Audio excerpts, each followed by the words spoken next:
creative geniuses ever right this second. And I'm just excited that get to sit down with y'all You right now. heard? Yeah. Yo, right now we are at a pastor retreat through Maroon House. The retreat's called Breathe. It's been an amazing week. We down here in undisclosed location. I don't anybody else say the location, so I'm not going to drop it. But undisclosed location.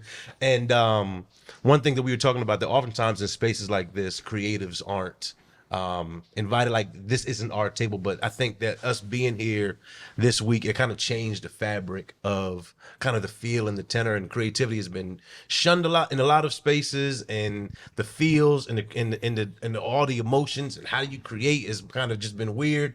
But today I want to kind of just even ask y'all, I find so much value from a creative space, especially in spaces like this and in the church at large. So can y'all kind of talk about even y'all experiences or value that you think creativity brings to the table? Go. Yeah. Just thinking about that, the irony that a lot of times creatives don't have soul care, it's really crazy, because if Talk about it. a creative makes a mistake, he gets blown up and lambasted in front of the whole church congregation, and people wonder why he did it. It's because he's lonely. Yes, sir. You know, most of the mistakes that creators make are often misattributed to arrogance, but it's often loneliness. Yeah. It's often feeling unheard. It's often feeling, even if you're on stage in front of thousands of people, it's feeling unappreciated. And I think that there needs to be more of this if you want to see your favorite creative stay in the game. And then people will say, well, what's the point of that, right? Well, when you're sad, what do you put on? You put on music to make you feel better. When you, creatives, we are the holders of thought for a lot of people. A lot of people learn theology from music. They learned how to feel from music. They learned how to take care of families from music, for better or for worse. So when creatives are not taken care of, you get some of the most toxic music you could ever hear, right? So I think that this is a really important thing, and I hope that more people take the lead in doing that and caring for the musicians. Yeah, I think a space like this helps even cultivate just the bandwidth for creativity. One thing Dad was kind of even sharing. Dad was coaching me this week. I just, I've just been trying to be a student this weekend, Doc. But when we were outside, we were just talking about all of the things that you absorb to kind of help that creative process, what you read and the walks you take. And I remember when Kevin Hart came out early on in the game, he did Grown Little Man. There was a bunch of other things. He was on tour. He was going back and forth. And then at one of his last shows, he said, listen, I'm going dark for about a year. I just need to experience more of the world. For the last 2 years, I've been on tour. I got tour life. I got, running and gunning, visiting cities, but I haven't had the opportunity to really kind of absorb the world, the culture around me. So it's finding spaces like this to help grow some of that bandwidth, or kind of create some of the spaces for just to no pun intended, but just to breathe and kind of just get some of those creative moments. We went fishing, Brian ain't get not a bite, but just sitting on that water, bro, just having those opportunities, was super dope. But so I appreciate that, man. That's really interesting. So when you talk about people make mistakes out of loneliness, wow. So it's their way of saying, if you won't see me for my goodness, maybe you'll see me for my mind. Or they're medicating. It's like I'm unheard, I'm unseen. Okay, this is here. Guess we'll just partake in that. Wow, that's really fascinating. I've never thought of it that way, Derek. That's really fascinating. I wonder if that connects to childhood. The parents only notice them in their misbehavior. Yeah.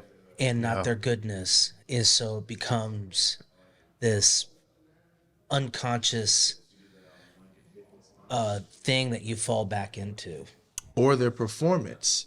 They either notice when they do something awful, or when they're at the top of the charts or a talent show. It's like, oh, now you have value. Now you matter. But when you're not performing, right, on the down season, it's not, hey, come out here It's like when you're performing and doing well, the whole world opens up to you. Yeah. You get to go to everything or whatever. But in the down seasons, when you're not doing that, no one cares. You're just at home. It's really interesting. Like everybody else. Yeah, it's been quite. My daughter just had a dance. She's been doing dance for a little bit, and she's 7. And my mom drove from Jersey to Maryland. My wife's mother. My dad came down from almost New York. Like, she got makeup, flowers, and she got so much like acknowledgement and care and honor and flowers and gifts and surprises. And my son is like, "Oh, I mean, I was in the car on the way to dance. Like, I just sat in the dance room too. Like, why don't you mean? But I wonder if we can kind of cultivate that, even like just because you brought the kid thing, like how we can cultivate that same culture. With, Oh like, man, there's an amazing book by a lady named Madeline L. Engel, and it's called Walking on Water. And it's the convergence of faith and creativity. And in it, she said that children before the age of 8, 90% of them register as creatives. By the time they are 9, 10% of them do. Wow. Because they started being critiqued. Oh, this is not a right way, or you don't do this, or that's not the right way, and that's not creativity. That's not, going to what you're asking just about creativity, just in church. I think it's massively overlooked. I think like the first 7 things that we read about God in Scripture is how He created. Talk about it, sir. That's all he talked. It's like, I created this, and then I created that. And and it was good. And and then And he it was looked at good. it. Yes, and, sir. And he said, in the same way, like you have a daughter, Yeah. right? When she makes something and she brings it to you, how does she bring it to you? Yeah, look what I killed made. it. Look what I did. With the childlike heart, Yeah. man. I mean, there's no critique. There is nothing about it other than this is good. Yeah. Oh my gosh. Yeah. Because I think they're more connected to the way that God creates than the way that we do. And I think we oftentimes, we create with an agenda, and then it's not creating at all. It's something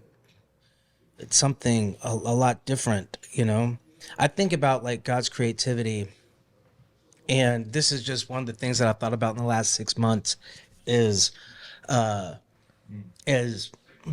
we assume that God knew how to make a tree.